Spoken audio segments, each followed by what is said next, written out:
반갑습니다. 우리 믿음의 선포를 하겠습니다. 너희 손에 하면 여러분 붙였습니다. 크게 선포해 보시기 바랍니다. 너희 손에, 너희 손에. 올 한 해 하나님 주신 또 하나님께서 약속하신 은혜와 복을 누리며 축복의 통로로 살아가는 우리 모두가 되기를 주님의 이름으로 축복합니다. 이 시간에 너희는 세상에 속한 자가 아니요 라는 제목으로 말씀을 전하도록 하겠습니다. 1997년 10월에 리더스 다이제스트란 작은 책자에서 충격적인 통계가 실렸습니다. 20세기 들어서 전 세계적으로 2억에서 약 2억 5천만 명이 예수를 믿는다는 단 한 가지 이유로 순교를 당하고 목숨을 잃어버렸습니다. 21세기라고 예외는 아닙니다. 기독교 박해 감시 단체인 오픈도어에서 조사를 해보았더니 코로나가 시작되기 전 2019년도에 예수 믿는다는 이유로 박해를 받는 성도들이, 신자들이 전 세계적으로 2억 4,500만 명이라고 합니다.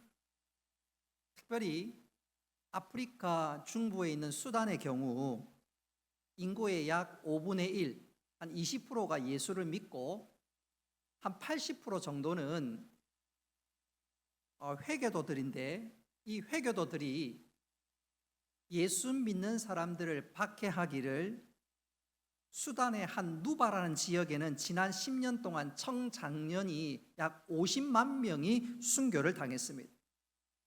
별로 감이 안 오시는 것 같은데 울산 인구의 반이 10년 동안 예수 믿는다는 이유로 순교를 당했다는 말입니다. 인도에서는 호주 선교사님이 아들과 함께 차를 타고 가다가 폭도들에 의해서 차가 불탔고 그 일로 목숨을 잃어버렸습니다. 순교가 먼 나라 이야기인 것 같지만 진짜 우리가 체감하고 온 믿는 성도들이 그것을 내 몸처럼 느꼈던 적이 2007년도 아프간에서 배형규 목사님이 순교했던 바로 그 시간들 아니겠습니까? 이처럼 20세기도 그렇고 또 21세기 들어서도 그렇고 예수 믿는다는 이유로 박해를 당하고 한 걸음 더 나아가 순교를 당하는 일들이 얼마나 많은지 모릅니다. 세상에는 저 사람 예수 믿는다, 그 이유만으로도 적대시하고 목숨을 위협하고 심지어 죽이는 경우들이 얼마나 많이 일어나는지요. 순교와 관련해서 이 순교를 크게 두 가지로 나눠볼 수가 있는데, 하나는 적색 순교고 또 하나는 백색 순교입니다. 적색 순교는 말 그대로 피를 흘리는 순교인데, 신앙 때문에 두들겨 맞고 박해를 당하고 심지어 목숨을 잃는 것, 그게 바로 적색 순교입니다. 그렇다면 백색 순교는 뭐냐? 신앙을 위해서 믿음 때문에 나 스스로 희생하는 것을 말합니다. 예컨대 청년이나 혹 장년이 직장이나 직업을 구해야 되는데 아무리 돈 많이 준다 하더라도 주일 성수 못하는 직장 나는 갈 수 없다. 그게 오늘날 백색 순교에 해당되고, 또 직장 생활을 하는데 어떻게 된 일인지 우리 회사는 뇌물과 청탁이 왔다 갔다 하는 것을 자주 목격합니다.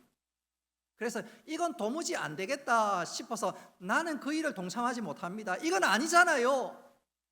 만일 그랬다가 같은 직장 동료나 상사에게 밉보여서 주위에서 저놈은 죽일 놈이다, 심지어 승진하는 데 있어서 따돌림을 당하고 승진하지 못하거나 혹은 중간에 스스로 사표 써야 되는 경우들이 혹 있다면 그게 어떤 의미에서 백색 순교라고 얘기할 수가 있겠습니다.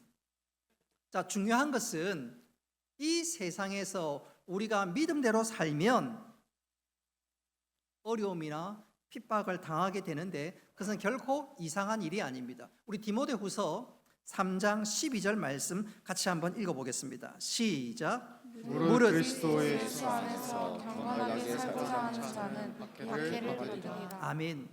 이 말씀 그대로 순교의 범위를 넓게 보면 신자치고 순교를 당하지 않는 사람은 없다 할 수가 있겠지요. 그러나 명심할 것은 믿음 때문에 핍박당하는 것은 괜찮지만 내가 처신을 잘못해서 핍박당하는 걸 가지고 내가 주를 위해서 핍박받는다 착각하면 안 되겠습니다.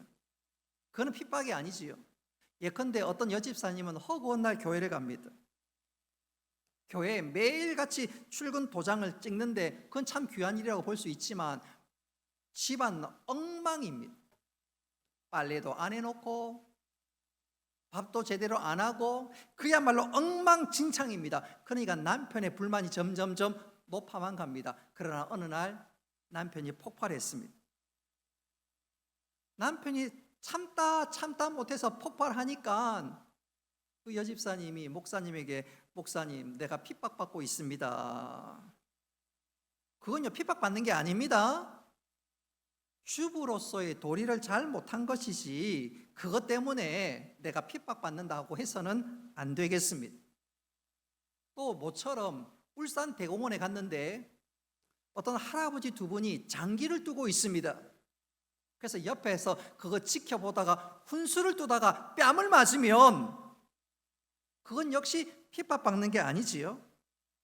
본문에서 말하는 핍박은 내가 처신을 잘못해서 핍박받는 것을 말하는 것이 아니라 순수하게 복음 때문에 핍박받는 것, 바로 그것을 의미합니다. 자, 그렇다면 중요한 질문과 중요한 의문점이 하나 들게 되는데, 여러분 우리가 믿는 우리가 왜 세상에서 따돌림을 당하고 핍박을 받는 것일까요? 한마디로 말씀드리면 한번 따라합시다. 세상에 속하지 않았기 때문입니다. 여러분 우리가 세상에서 따돌림을 당하고 핍박을 받는 가장 주요한 이유는 오늘 19절 말씀해 보니까 너희는 세상에 속하지 않았기 때문이라고 말씀합니다. 우리 19절 말씀 같이 한번 읽어봅니다. 시작. 너희가 세상에 속하였으면 세상이 자기의 것을 사랑할 것이나 너희는 세상에 속한 자가 아니요 도리어 내가 너희를 세상에서 택하였기 때문에 세상이 너희를 미워하느니라. 아멘. 여러분 세상이 우리를 싫어하고 한 걸음 더 나아가서 핍박하는 이유는 다른 데 있는 것이 아닙니다. 세상과 우리가 다르기 때문에, 우리가 세상에 살지만 세상에 속하지 않았기 때문에 우리가 핍박을 당하고 배격을 당하는 것입니다. 여러분 본질적으로 세상은 나하고 다르면 싫어하고 한 걸음 더 나아가 배격하게 됩니다. 나와 똑같아야 되는데, 나와 비슷해야 하는데 나와 다르면 비난하고 배격합니다. 예컨대 우산을 최초로 발명한 사람이 영국의 조나스 헨웨이라는 사람입니다. 이 사람이 영국에는 비가 많이 오니까 비를 피할 방법으로 우산을 만들었으나 이 우산을 많은 사람들에게 보급하면 좋겠는데 어떻게 하면 좋을까 고민이 되었습니다. 어떻게 우산을 보급하지? 그러다가 마침 비 오는 날 많은 사람들에게 이거 보여주면 좋겠다 싶어서 비가 오는 날 우산을 쓰고 온 동네를 돌아다녔습니다. 이때 사람들의 반응이 어땠을까요? 사람들이 우산 쓰고 걸어가는 이 조나스 헨웨이를 가만히 보고 있지를 못했습니다. 그 장면을 보고요, 아이들은 돌을 던졌고 어른들은 쓰레기를 집어 던졌습니다. 왜 그랬는지 이유는 아주 단순합니다. 너는 지금 우리와 다르다. 왜 이상한 짓을 하느냐? 바로 그것이지요. 여러분 세상의 특징 중에 하나는 다른 것, 튀는 것 굉장히 싫어합니다. 근데 영적으로는 더욱 그렇습니다. 영적으로는 아주 심각합니다. 예수 믿는 사람들을 세상은 너무너무 싫어합니다. 이유는 분명하지요. 우리와 다르다고 생각하기 때문에 그렇습니다.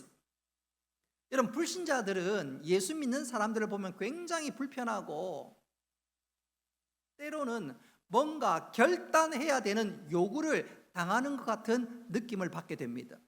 그도 그럴 것이 불신자들의 입장에서 한번 생각해 보십시오. 예수쟁이 말에 의하면 예수 믿으면 구원받고 천국 가는데 예수 믿지 않고 가만히 있으면 멸망당하고 지옥 가니까 믿는 사람들이 전도하면서 예수 믿어야 된다고 계속해서 푸시하니까 그게 싫은 거지요. 좀 내버려 두면 좋겠는데 예수 믿는 사람들만 보면 내가 뭔가 결단해야 되고 내가 지금 뭔가 잘못하는 것 같은 느낌을 받으니까 믿는 사람들만 보면 싫은 거예요. 싫은 거예요. 근데 만약에 우리가 전도하지 않고 예수 믿으면 구원받고 천국 백성이 됩니다, 그 말은 입에 딱 닫고 착하게 사세요, 정직하게 사세요, 행복하게 사세요, 그렇게 말해 보십시오. 아무런 문제가 없습니다. 박해가 뭡니까? 참 좋은 말 한다고 칭찬하지요. 이유는 분명합니다. 세상과 우리가 다르지 아니하니까. 세상의 입장에서 보니까 그 말은 너무너무 편안하니까. 근데 우리가 복음을 얘기하고 십자가를 얘기하고 당신은 죄인입니다, 빨리 그 길에서 돌아서야 합니다, 그런 그 얘기가 듣기가 싫은 거예요. 그러니까 우리를 배격하고 심지어 믿는 자들에게 핍박을 가하고 테러를 가하게 되는 것이지요.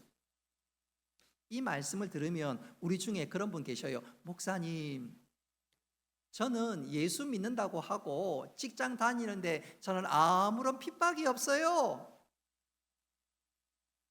그런 분들 한번 내 자신을 곰곰이 돌아보십시오. 내가 진짜 신앙의 색깔을 드러내고 있는지, 예수 믿는 것이 얼마나 귀한 일인지, 만약 이 길 그대로 가면 당신 망하는 길인데 그래서 되겠느냐고 한마디라도 해보신 적이 있는지 한번 점검해 보시기를 바랍니다. 오늘 읽은 말씀에 보면 우리가 제대로 살면 세상은 우리를 향해서 가만히 있지를 못합니다. 따돌리고 배격하고 심지어 핍박하거나 박해하게 됩니다. 오늘 중요한 것은 우리 예수님께서 우리가 이렇게 박해를 당하고 이렇게 어려움을 당하고 그것으로 끝! 오늘 주님께서는 그렇게 말씀하지 않습니다. 오늘 주님께서는 놀랍도록 역설의 말씀을 하시는데 그 말씀의 내용은 바로 이것입니다. 한번 따라합시다. 핍박이 복입니다. 핍박이 복입니다. 이제 우리 세 사람에게 하이파이브 한번 해보도록 하겠습니다. 혹시 앞사람이 조는 것 같으면 등짝을 때려도 좋겠습니다. 다시 세 사람에게 한번 서로 하이파이브 합시다. 핍박이 복입니다. 핍박이 복입니다. 핍박이 복입니다. 여러분, 주님께서는 핍박 그것으로 끝나는 것이 아니라 오히려 주를 위해 당하는 핍박이 복이라고 친히 말씀하셨습니다. 우리 마태복음 5장 10절 말씀 같이 한번 읽어보도록 하겠습니다. 시작. 의를 위하여 박해를 받는 자는 복이 있나니 천국이 그들의 것임이라. 아멘. 핍박이 복이라고 역설의 은혜를 말씀하고 있습니다. 자, 그렇다면 주를 위해 받는 핍박이 왜 복일까?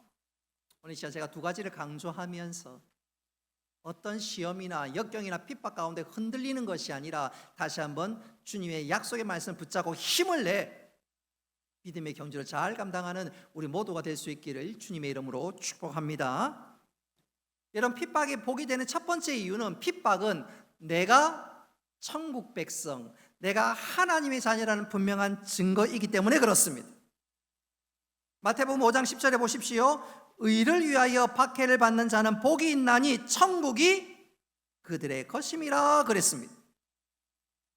이 말은 핍박을 받아야 천국에 간다는 말이 아니라 세상에서 너희들이 핍박을 받으면 그것은 바로 너희가 천국 백성이라는 분명한 증거다, 그 말입니다. 저는 이것을 이렇게 한번 표현해 보고 싶어요. 목사님 가운데 혹은 성도들 가운데 유난히 복을 좋아하시는 분들이 계십니다. 그러다 보면 목사님도 그렇고 교인도 그렇고 알게 모르게 기복신앙으로 흘러갈 때가 종종 있습니다. 기복신앙에서는 건강하고 물질의 복을 많이 받는 것을 천국 백성의 증거라고 생각합니다. 일견 그런 말이 맞지만 그것은 100% 맞는 말은 아닙니다. 어떤 면에서 그것은 틀린 말이라고 할 수 있습니다. 여러분, 예수 잘 믿으면 건강하고 물질의 복이 오고 형통의 복이 오고, 그렇게만 가르치면 그건 잘못 가르치는 거고 잘못 아는 것입니다. 여러분, 하나님의 백성, 천국의 백성도 때로는 암에 걸릴 수도 있고요, 사고를 당할 수도 있습니다. 행복하고 잘 되는 것이 신자의 증거가 아니라, 천국 백성의 증거가 아니라, 오늘 마태복음 5장 10절은 뭐라고 얘기합니까? 핍박이 오히려 천국 백성의 증거라고, 신분증이라고 말씀하고 있습니다. 그래서 뭐라고 얘기하지요? 기뻐하라 말씀합니다. 놀랍습니다. 핍박이 천국 백성의 증거고, 그리고 그 핍박을 받을 때 오히려 기뻐하라고 말씀합니다. 우리 마태복음 5장 11절로 12절 같이 한번 읽어봅니다. 시작. 나로 말미암아 너희를 욕하고 박해하고 거짓으로 너희를 거슬러 모든 악한 말을 할 때에는 너희에게 복이 있나니 기뻐하고 즐거워하라. 하늘에서 너희의 상이 큼이라. 아멘. 핍박이 천국 백성이란 증거고, 네가 천국 백성이란 그 사실 때문에 기뻐하라고 말씀하고 있습니다. 우리 신앙의 선배들은 정말로 그랬습니다. 특별히 사도들이 그랬습니다. 우리 사도행전 5장 41절 말씀 같이 한번 읽어보겠습니다. 시작.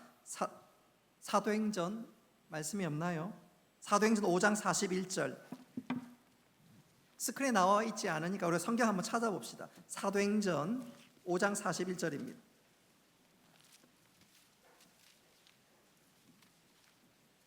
사도행전 5장 41절, 우리 찾으셨으면 한 목소리로 같이 읽습니다. 시작. 사도들은 그 이름을 위하여 능욕받는 일에 합당한 자로 여기심을 기뻐하면서 공의 앞을 떠나니라. 아멘. 여러분, 사도들이 예수님 때문에 핍박받는 것을 뭐라고요? 기뻐하고 있습니다. 아하, 우리에게서 예수님의 냄새가 나구나, 내가 천국 백성이구나, 그것으로 기뻐했습니다. 오히려 불신자들이 사도를 통해서 위협을 가하고 심지어 채찍질할 때 오히려 더 기뻐했습니다. 그런 측면에서 나는 어때요? 나는 핍박당할 때 그것이 두렵고 걱정되고, 그것으로 내 신앙이 깔아지고 가슴이 두근두근하면서 십자가를 버릴까 그런 생각 들고 혹 들지는 않습니까? 여러분, 기억하십시오. 핍박은, 주를 위해 고난당하는 것은, 얘야 너는 천국 백성이야, 내가 너를 얼마나 사랑한다고, 여러분, 그 약속의 말씀 붙잡고 오히려 사도들처럼 기뻐하며 감사하며 흔들리지 말고 이 믿음의 길들을 잘 나아갈 수 있기를 주님의 이름으로 축복합니다. 두 번째로, 핍박이 왜 복일까? 핍박당할 때 우리가 하나님의 임재하심, 하나님의 임재를 경험하기 때문에 그렇습니다. 우리 10절 말씀 다시 한번 읽어봅니다. 의를 위하여 박해받는 자는 복이 있나니 천국이 그들의 것임이라 말씀했습니다. 자, 여기 보면 천국이 그들의 것임이요 그랬습니다. 이게 무슨 뜻이냐 하면, 박해를 당할 때, 시련과 고난을 당할 때 하나님의 임재의 복을 누린다는 말입니다. 여러분, 우리가 고난 당할 때 하나님은 당신의 얼굴을 돌리지 않습니다. 우리가 고난 당할 때 그 현장에 친히 찾아오시고, 반대로 우리는 하나님의 임재와 함께 하심을 경험하게 될 줄 믿으시기를 바랍니다. 예컨대 다니엘서 3장에 보면 사드락, 메삭, 아벳느고가 그랬습니다. 그들은 주님 때문에, 하나님 때문에 극렬히 타는 풀무불에 던져졌습니다. 근데 이게 웬일입니까? 왕이 극렬히 타는 풀무불에 보니까 분명히 세 사람이 들어갔는데 네 사람이 아닌가요? 우리 다니엘서 3장 25절 말씀 같이 한번 읽어보겠습니다. 시작. 왕이 또 말하여 가로되 내가 보니 결박되지 아니한 네 사람이 불 가운데로 다니는데 상하지도 아니하였고 그 넷째의 모양은 신들의 아들과 같도다. 아멘. 여기 신들의 아들이 바로 예수 그리스도십니다. 구약의 주님이다 그 말이지요. 그 주님이 사드락, 메삭, 아베느고가 극렬히 타는 풀무불에 들어가고 박해받고 고난당하는 그 현장에 찾아오셨습니다. 그리고 함께 하셨습니다. 할렐루야. 그러니까 함께 하시는 주님으로 인해서 그들은 두렵지 않았고 그 불이 그들을 해하지 못했고 그 불이 전혀 무섭지 않았습니다. 오히려 기쁨의 찬송이 터졌습니다. 바로 그 불 속에서 천국의 복, 주님이 함께 하신 하나님의 임재의 복을 누리게 된 것이지요. 여러분 그렇습니다. 우리가 편안할 때가 아니라 믿음대로 살고 때로는 그 믿음 때문에 고난당하고 어려움을 당할 때 하나님이 나와 함께 하시는 임재의 복을 경험하고 누리게 될 줄 믿으시기를 바랍니다. 저는 이것을 이렇게 한번 강조하고 싶어요. 우리에겐 조금 생소하지만 영국 상원 의원인 캐롤라인 콕스라는 분이 수단에서 핍박당하는 성도들을 위해서 지난 10년 동안 17번을 방문했습니다. 수단에서 50만 명이나 되는 청년들이 막 죽어가니까 세상의 계명천지 21세기 들어서 어떻게 이런 일이 있을 수 있는가 싶어서 17번 방문하면서 믿는 자들과 교제하는 가운데 그가 특별히 깨달은 것이 있습니다. 그리고 그 깨달은 것을 그가 글로 이렇게 표현했는데 제가 한번 읽어보겠습니다. 핍박받는 교회 현장에 가면 나를 꼼짝없이 겸손하게 만드는 것이 있습니다. 나를 한없이 낮아지게 만드는 것이 있습니다. 그것은 핍박을 당하는 그들이 누리는 엄청난 영적 자원입니다. 그들 안에는 살아 움직이는 믿음과 설명할 수 없는 기쁨, 그 엄청난 영적 자원이 있습니다.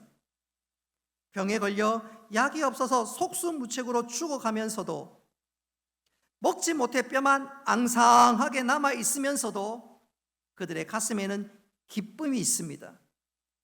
그 기쁨 앞에 나는 한없이 겸손해질 수밖에 없습니다. 여러분 미스터리지요. 박해를 받고 굶어 가는데 병들어 가는데 어떻게 살아 움직이는 기쁨이 있을 수 있나요? 그것은 그들이 하나님의 임재하심을 경험했기 때문인 줄 믿으시기를 바랍니다.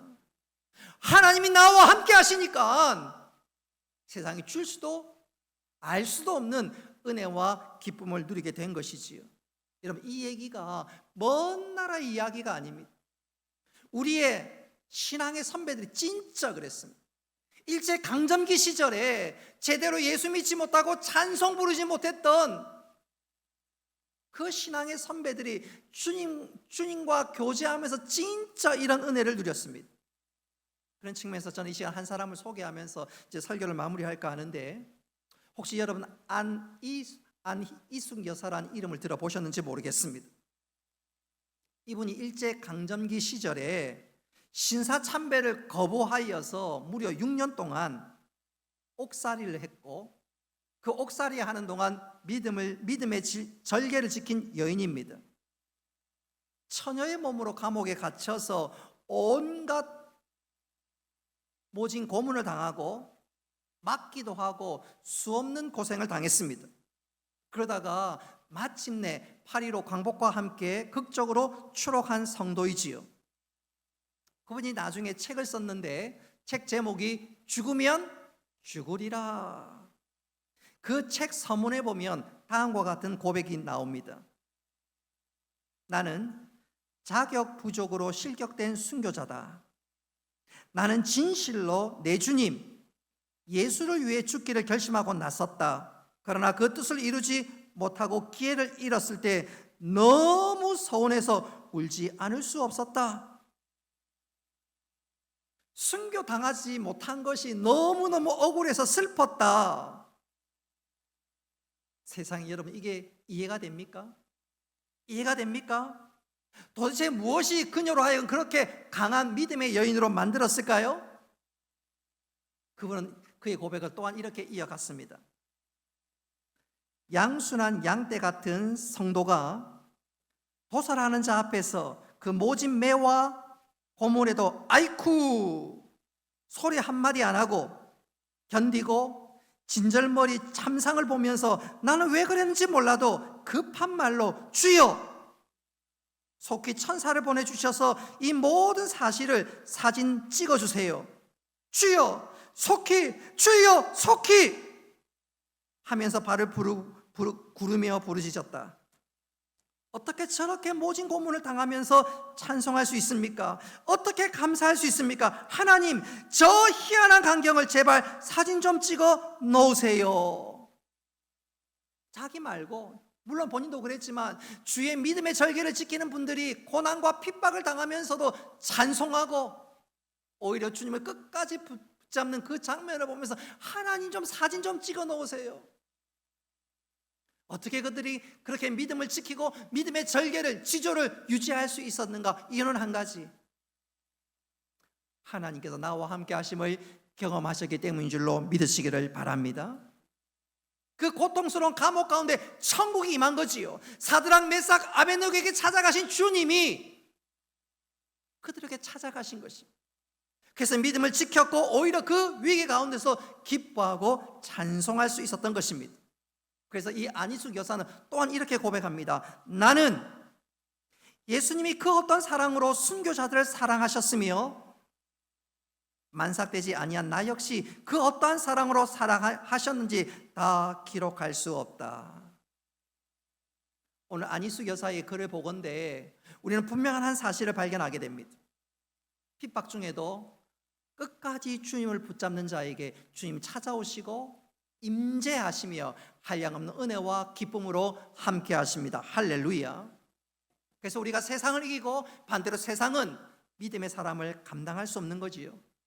그렇게 믿음의 절개를 지키는 자는 그 박해 가운데서 오히려 찬송하게 됩니다. 찬송가 94장 주 예수보다도 귀한 것은 없네. 이 세상 부귀와 바꿀 수 없네. 영죽을 내 대신 돌아가신 그 사랑 잊지 못해. 세상 즐거움 다 버리고 세상 자랑 다 버렸네. 주 예수보다 귀한 것은 없네. 예수밖에는 없네. 여러분, 이 노래가 우리의 심령 깊은 곳에 나오는 고백과 노래와 찬양이 될 수 있기를 주님의 이름으로 축복합니다. 그리고 이 믿음대로 살아갈 수 있기를 소원합니다. 저는 이것을 이렇게 한번 강조해 보고 싶어요. 여러분, 가끔씩 음악회를 한 번씩 가보지요?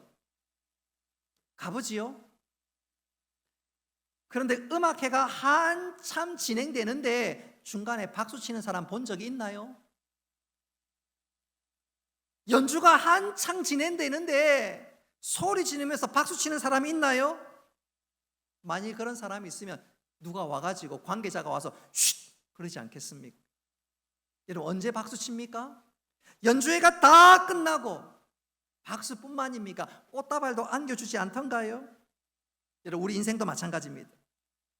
우리가 믿음으로 살 때 우리가 때로는 박수 소리, 격려 소리 듣지 못할 때도 혹 있을 것입니다. 그러나 마지막 날 주님 앞에 설 때 주께서 우리에게 은혜와 상급으로 멸관으로 우리에게 칭찬하시고 은혜와 복을 주실 줄 믿으시기를 바랍니다.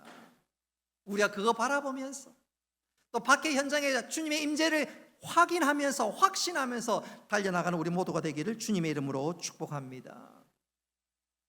말씀을 맺도록 하겠습니다. 여러분, 우리가 믿음으로 살아가면 박해는, 핍박은 피할 수 없습니다. 핍박이 찾아옵니다. 여러분, 그때 그 핍박 때문에 주저앉는 것이 아니라 오히려 그 핍박으로 인해서 기뻐할 수 있기를 바랍니다. 핍박은 내가 하나님의 사람이란 분명한 증거이기 때문에 그렇습니다. 뿐만 아니라 핍박 가운데 주님 나와 함께 하시고 은혜의 자리로 인도해 주시기 때문에 그랬습니다. 우리의 신앙의 선배들이 잘 감당했고 그 믿음의 유산을 우리에게 넘겨주었습니다. 이제는 우리의 차례입니다. 이런 핍박 때문에 두려워하고 도망가고 주저앉는 것이 아니라 오늘 주신 말씀 그대로 이 핍박으로 인해서 오히려 내가 하나님의 백성임을 확신하며 하나님의 임재를 경험하며 이 믿음의 길을 잘 경주함으로 언젠가 하나님 뵀을 때 잘했다고 칭찬받을 수 있는 우리 모두가 될 수 있기를 주님의 이름으로 축복합니다.